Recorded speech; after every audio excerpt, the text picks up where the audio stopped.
Welcome to a world where creativity meets passion.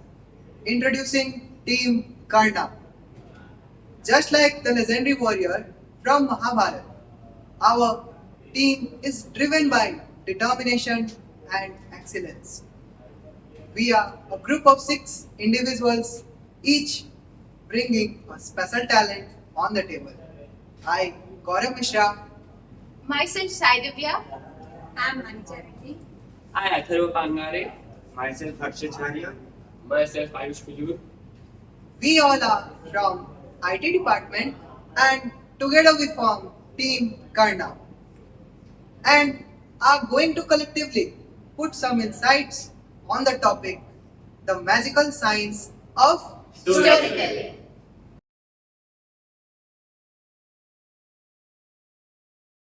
So, just like Kant, storytelling is all about embracing complexity and expressing deep human experiences.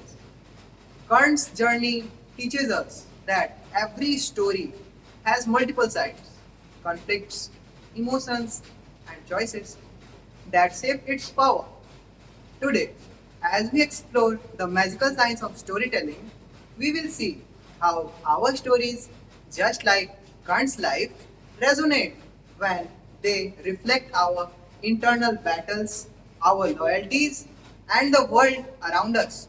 Karna's journey is not just about victory or defeat. It's about emotional depth.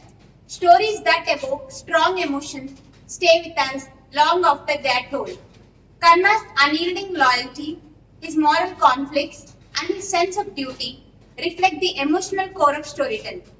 We'll show how these deep emotional elements play a crucial role in crafting unforgettable stories. Just as Karna faced numerous challenges and injustices, every great story must have an element of conflict. Without conflict, there is no growth or resolution. Karna's resilience teaches us that storytelling is about the journey, not just the ending. Through our video, we'll highlight how overcoming challenges is a vital part of creating a captivating narrative. Karn's tale is filled with tension and conflict, the key ingredients for a powerful story. His loyalty towards Duryodhana, despite knowing the flaws in his cause, makes his character a very compelling figure. In storytelling, it's these moral dilemmas that make the audiences hooked, just like Karn kept us engaged in the whole story of Mahabharata. In Karna's story, there are moments of tension and moments of triumph. The pacing of his life, his rise, his loyalty, his downfall, mirrors the rhythm that makes the story effective. It's this pacing, the balance of highs and lows, that keeps a listener on the edge of their seat.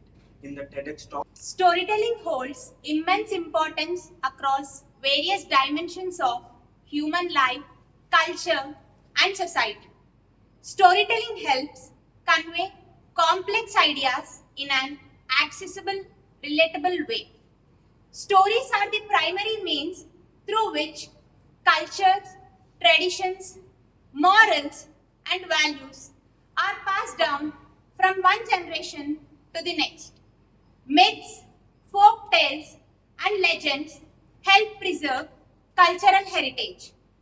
By putting the listener or reader into the shoes of characters, stories allow people to feel emotions that they may not have experienced directly.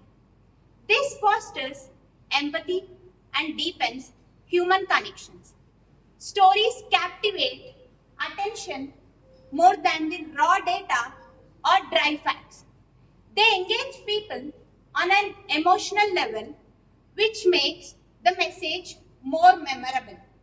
Information conveyed through stories is easier to remember. Educational storytelling can simplify learning by making lessons more relatable and engaging.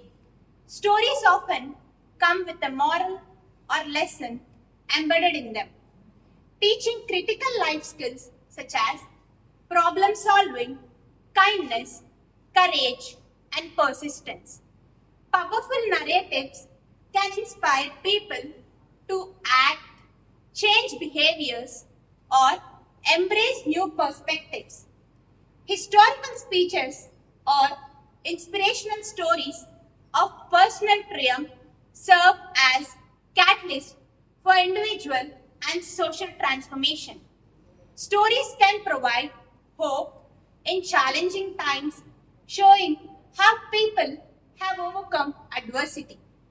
They help individuals visualize better futures and encourage perseverance. Through storytelling, individuals make sense of their experiences and construct their personal narratives. Sharing stories about one's life helps build self awareness and personal identity. Shared stories create bonds within communities, whether it's family histories, religious narratives, or national myths. These collective stories build a sense of belonging and solidarity. Now, let me take you to 2009. In 2009, a man, a journalist by the name Rob Walker, wanted to find out this. Is storytelling really the most powerful tool of all? And in order to do this, he went on his computer and he bought 200 objects from eBay. And the average price of the objects was about $1. He then called 200 authors and he asked them, hey, would you like to be a part of the significant object study? Which means that I would like you to write a story to one of the objects. And 200 authors said yes. So they had 200 objects, he had 200 stories. And I assume that it was with nail-biting anticipation that he went on eBay again with all the 200 objects. Would there be a difference? Would there be a change? Do you think there was a change? One of the objects was this beautiful horse head. The beautiful horse head. Now, this beautiful horse head was bought for 99 cents and was sold when the story was added for $62.95. That is a slight increase of 6,395%. So, was this one-off situation? Not really, because he bought the 200 objects for a total of $129, selling them for $8,000. Now, that's insane. But you know what seems more intellectually challenging to understand? How can you and I go to the movies and pay good money to watch movies like James Bond, who are absolutely unrealistic? And we sit there, we enjoy the movie, and some of us, we do really enjoy the movie. And we leave the theater going like, God, what a man. I would like to be more like him. I'd like to walk like him. I'd like to talk like him. I like Bond. Wonder how I could be more like Bond. And this weird relation hits you like from nowhere. And you come up with a brilliant idea to walk to a watchmaker shop. Wow, it just happens to be an Omega watch in that shop that resembles the watch that Bond was wearing in the movie. And you pay $10,000 to put the watch on your wrist. And you leave the store like feeling more like the Bond. How is that possible? Take for example Disney. It has long relied on critical thinking and power of storytelling to engage audience, appealing to both children and adults by crafting narratives that resonate multiple levels. The company's success in captivating objectively observant and thoughtful viewers stems from its ability to present universal themes, layered storytelling, and imaginative worlds that encourage reflection, curiosity, and emotional engagement. Here is how Disney has used critical thinking and addressed more discerning audience. Disney frequently used its characters with ethical choices that puts audience to think critically. In Beauty and the Beast, for instance, Belle is confronted with difficult decisions about sacrifice, compassion, and true love, challenging viewers to consider that constitutes real beauty and kindness. These moral dilemmas are presented in ways that make audience reflected on their own values. By presenting non-traditional narratives, Disney encourages its audience to think critical, challenging norms. In films like Frozen, Disney subtly addresses issues related to gender roles, family dynamics, and independence. Elsa and Anna's story is not centered around a romantic relationship, breaking the typical Disney princess's mold. Instead, the film emphasizes the importance of sisterhood and societal expectations and stereotypes.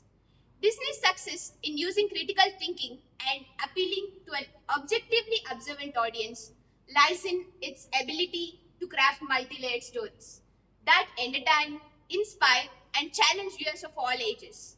Through the complex characters, allegoric storytelling, and thought-provoking social messages, Disney invites its audience to put beyond surface-level narratives and engage with deeper themes and ideas.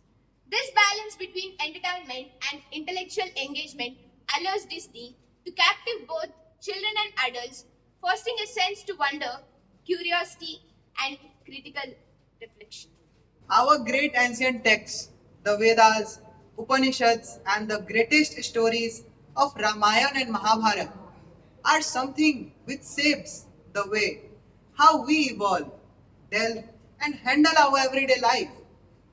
In the realm of storytelling, few works rival the influence of Mahabharata and Ramayana. These ancient Indian epics are not just tales of gods, heroes, and wars. They are profound examples of how storytelling can convey complex ideas, emotions, and moral dilemmas. Both epics employ various narratives, techniques to captivate their audience. Vivid character development, multiple perspective, and deep philosophical undertones. For instance, the Mahabharata presents a spectrum of human nature through its characters. Righteousness in Yudhishthir, valor in Arjun, and the moral ambiguity in Karna. Through these diverse narratives, the epic becomes a mirror to society, asking profound questions about duty, justice, and loyalty.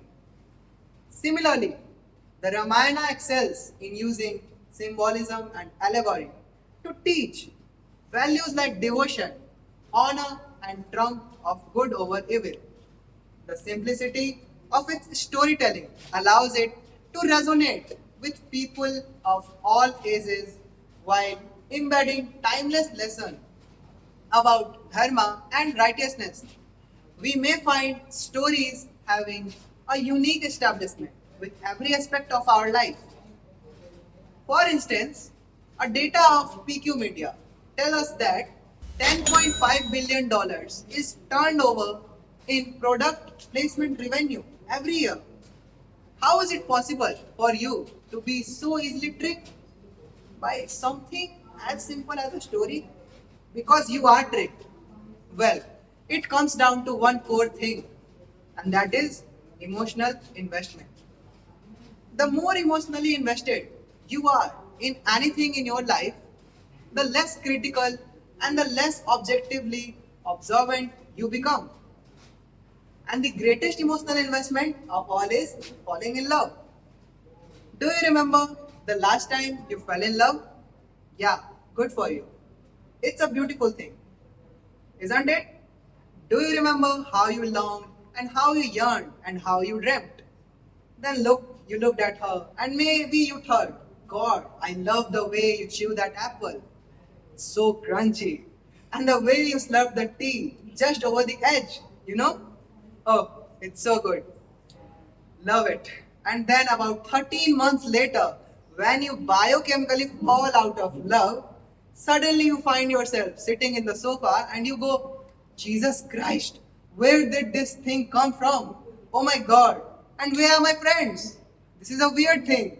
Then suddenly you hear a sound and you go like, what's that? And you go over to the kitchen and you look and you go like, Oh, it's you. You are hitting an apple there. You are just spraying the table there. Please, please don't. And you sit down comfortably again. And you hear somebody drinking tea from the kitchen, going, "Sss," and suddenly this is all annoying to you. Have you been there?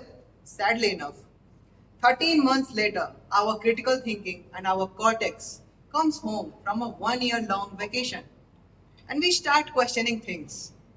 During those 13 months, what happened was that our brain was flooded with neurotransmitters and hormones, hijacking our cortex, throwing your objectively observant skills out of the window. And the thing with storytelling is that the same thing can happen. In stories, the same hormones and neurotransmitters can be released. Hormones like vasopressin, oxytocin, serotonin, dopamine, endorphins. And you know what? That's what we would like to do during our talk. I would like to induce three hormones into your brain. I call it the angel's cocktail. So it's a nice cocktail. I would like to start with radically increasing your dopamine levels. And I need your consent on this. Is it okay? So cool. And if you don't like the idea of that, you will just have to cover your ears. So, dopamine. This is what it looks like. And you have that in your blood. These are the beautiful effects. You get more focus, more motivation, and you remember things in a better way. So, what does dopamine feel like? It feels like this. About 6 years ago, I received a phone call from a woman who represented one of the biggest training companies in Scandinavia. And she said, "Hey Dave, we have got a lot of trainers in presentation skills and we'd like to increase the level of all of these. And we think you are a perfect pick. Would you like to come to a meeting?" I'm like, "Wow, I'm honored. I'd love to." And I come up to Stockholm and I'm going to the office. And just as I'm going to pull the handle down, what I don't know is that I'm walking into the absolute worst meeting I'm ever going to have in my life. But I don't know that yet. So it's okay. I open the door and I meet this woman. Her name is Liana. And hurriedly she says, "David, just so you know, I'm not the one you're having the meeting with. You're going to have it with three gentlemen further on here." And I'm like, "Okay, that's a bit strange. Usually, you know who you're going to have meeting with." Then she progresses with a bit of chit chatting. And then suddenly she says, "Are you ready?" I'm like, "Yeah, I should be ready for it." She says, "Just so you know, can you see the room over there?" And I go like, "Yes, I can see it." "Well, in that room, you have the three gentlemen. Just so you know, they are all majority owners of this company. They have all got an ex-military background. And none of them want the training that you're going to pitch." I'm like, "Come on, why am I here?" And it's like, well, all the trainers want it, but the management are on too high horses. They can't see that they need it. So it's pretty simple. The only thing you have to do is go in there and kind of, prove the opposite. I'm like, yeah, that sounds simple, doesn't it? And I can remember myself walking towards this office. My sweat is coming down my palms. My heart is racing. And just halfway there, she calls my name. And I still, to this day, don't know if this woman is a sadomasochistic or just downright unintelligent. Because she calls my name and she goes like, "David." It's like I'm going to get the tip or something. Like that. So I turn around to ask her. And she says the following.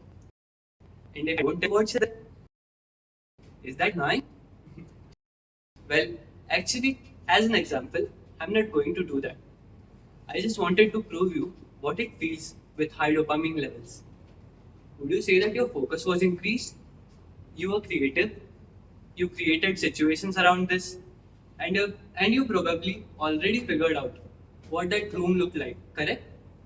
And you'll remember that I did that to you for quite a while. Now the feeling you had there was high level of dopamine, which is beautiful. So, how do you do that? Well, what you do is you build suspense. You launch a cliffhanger. And the most beautiful thing of all is that all storytelling is, by definition, dopamine creating because it's always something that we are waiting and expecting.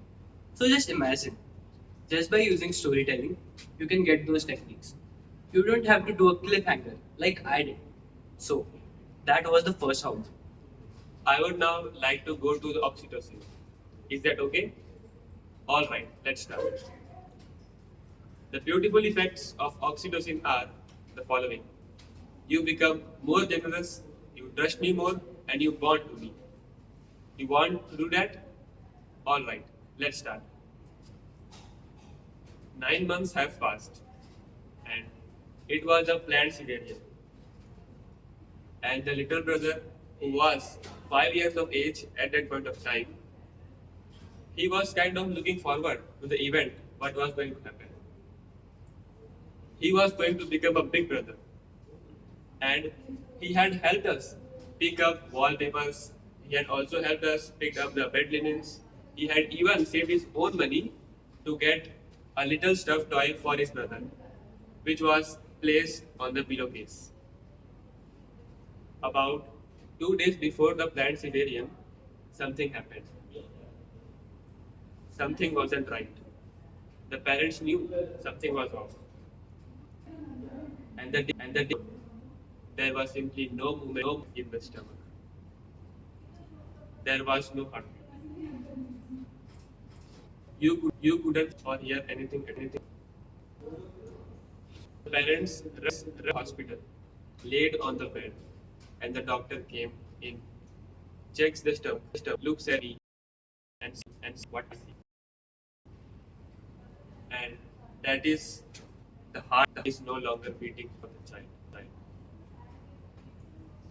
This was me 9 years ago. It was the worst thing I have ever experienced in my life. And I don't know how to tell that to a 5-year-old. You can imagine that. Because he's home there waiting in the anticipation for this being this. It won't hit. So a part of me, and to handle that, I talk about it. And I have talked to you about it. And now you get higher levels of oxytocin in your blood, whether you want it or not. Which means that you feel more human, you are bonding to me, you are feeling more relaxed. So, how do you do that? In storytelling, you create empathy. So, whatever character you build, you create empathy for the character. And oxytocin is the most beautiful hormone of all because it makes you feel more human. The third and the last hormone is endorphin. And I would like to show you a woman which you can say has high dose of endorphin. Let's look at that. To give and to receive. To give and to receive. To speak and to listen. To speak and to listen. To inspire and to respond. Are you speaking or listening?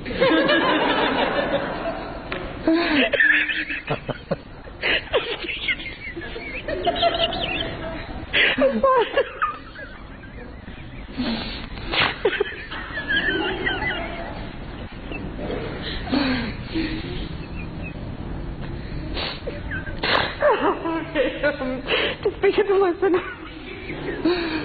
To inspire and to respond. To inspire and to respond. And in all circumstances.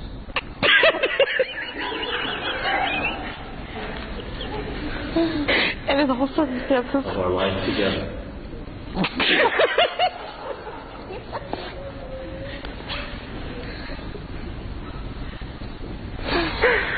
Of our life together. Of our life together. To be loyal to you. To be loyal to you. With my whole life. With my whole life. And with all my being. And with all my being. Until death parts us. Until death parts us.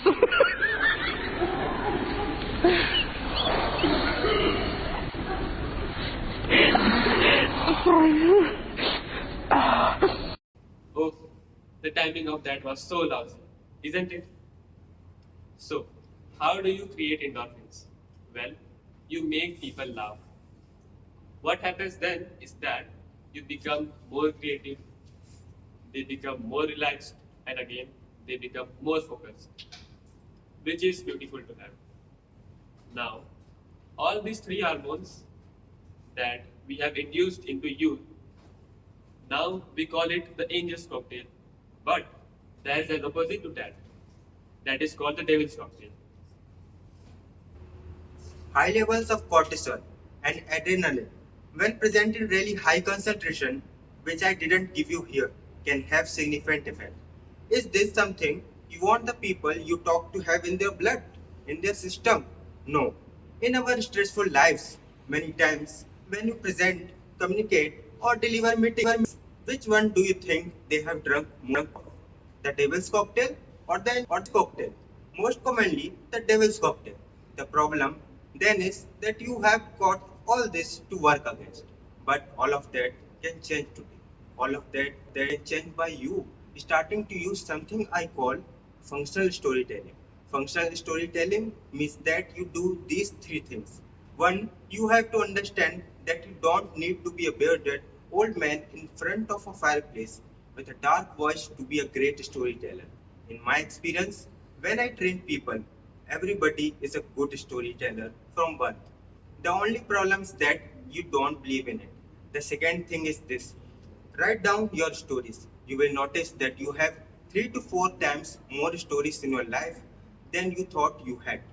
Third, index those stories. Which of your stories make people laugh, create endorphins, which makes people feel empathy, that is oxytocin.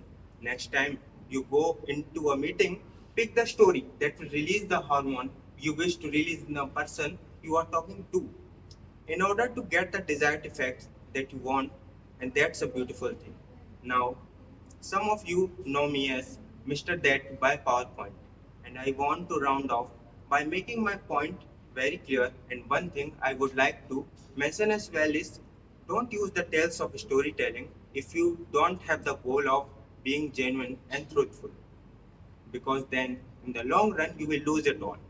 But how did the majority honors react? How did those three people react? Well, just for your information, did not that deal. And the sad part is that they still haven't changed. My point is this: 1 lakh years ago, we started developing our language. It is sound to say that we started using storytelling to transfer knowledge from generation. 27,000 years ago, we started transferring knowledge through cave paintings. 3,500 years ago, we started transferring knowledge through text. 28 years ago, PowerPoint was born. Storytelling is evolving from books and films to immersive experience. In the future, stories won't just be told, they will be lived. With AI and virtual reality, you will step into narratives, interact with characters, and shape outcomes. Every story will adapt to you, your emotions, your choices, creating unique personal experience. The future of storytelling is about connection, where stories are not just consumed, they are experienced. And you, the audience, become the storyteller. Now, I want to ask you a question. What is your story and how will you share it? So, as we conclude our session of the magical science of storytelling, we reflect not only on the art of storytelling but also on the incredible journey we have shared as Team Karna. Just like every great story, our project had its moments of trump, challenge, and learning. First, we would like to extend our heartfelt thanks to our mentor, Dr. Anoop Kumar Tiwari Sir, for guiding us through this project. Your support has been invaluable in shaping our understanding of storytelling. We are also grateful to the Humanities and Social Science Department and its HOD, Dr. Samir Bajpai Sir, for giving us this unique opportunity to dive deep into communication skills and the science of storytelling. We also appreciate the technical assistance provided by the college IT department. We support ensured our ideas become a reality on screen. A special thanks to our classmates, friends, security professional Pankaj Kumar, who encouraged us throughout the process, and to everyone who has been part of our creative. And Humanity. A huge thanks to all of you, our audience, for being a part of this experience. Your engagement and interests are what bring the stories like ours to life. Through this project, we have learned that storytelling isn't just about words. It's about conflict and pacing. The story of Karna, as we discussed, mirrors the power of human experiences that lie at the heart of every great narrative. Beyond the topic itself, we also learned the importance of teamwork. Collaborating as a group of 6, we saw how each other members' unique strength came together to create something bigger than any of us could do alone. One of our biggest lessons was in planning and execution. How expectations often differ from reality. We faced challenges we didn't foresee, but it taught us the value of adaptability and resilience in getting things done. Time management was another crucial takeaway. Balancing deadlines, academic responsibilities, and our own creative process made us realize how vital it is to prioritize and work efficiently. We also learned the importance of communication, both within the team and with our audience. Clear and effective communication is the backbone of storytelling, as well as teamwork. Finally, this project helped us understand that ideas require patience and perseverance. While the path was challenging at times, we realized that the key to success is sticking to the plan, while being flexible enough to evolve along the way. In conclusion, just like Karna's journey in Mahabharata, this project had its own battles and triumphs. But through it all, we have grown as individuals and as a team. And we live here today, not just with new skills, but with a deeper appreciation for the power of storytelling.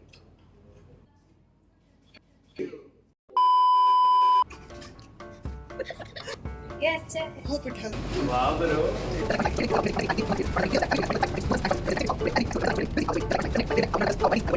And the world around us. Video recording on किए हो? चालू तो है। ये तो मैं practice कर रहा था। But still,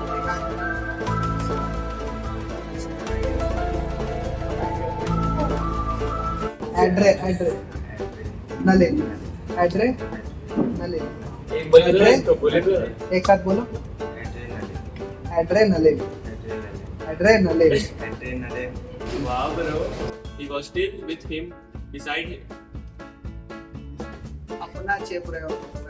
We may find stories having a unique establishment with every aspect of our life.